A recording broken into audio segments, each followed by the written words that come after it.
Punya tepung beras dan santan, kalian bikin ini aja satu resep jadi 23 pieces. Bikinnya super gampang, aduk-aduk aja jadi. Pertama aku siapin dulu saucepannya, ini tutupnya bisa didiriin ya. Lalu aku masak santan dan gula serta garam. Kita cukup masak sampai gulanya larut aja ya, dia hangat. Terus tunggu agak dingin adonan santannya, lalu kita masukin tepung beras dan tepung tapioka. Lalu kita aduk yang rata, jangan sampai dia ada yang bergerindil atau menggumpal. Masukkan ke dalam cetakan yang udah kita olesin minyak. Ini tujuannya biar gampang nanti pas kita keluarin ya. Next kita panaskan kukusan, lalu aku kukus pakai food steamer. Dia ada 3 tingkat gini jadi muatannya banyak. Kukus 20 menit dengan api sedang. Kalau kalian kukus dengan panci biasa, jangan lupa tutupnya dilapisin serbet ya biar airnya nggak netes ke adonan.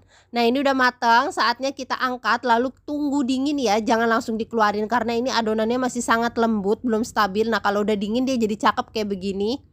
Ini lembut, enak, gurih jadinya. Next aku kasih topping abon, lalu kita kasih irisan cabai dan daun seledri biar dia makin cantik dan manis seperti ini. Ini bisa banget ya buat suguhan arisan ataupun buat ide jualan. Rasanya itu gurih, enak banget, apalagi perpaduannya dengan abon itu makin dia bikin mantap. Kalau mau dijualin bisa kita packing satu-satu kayak begini nih. Satu adonan bisa kita hargain 1.500. Yuk bikin.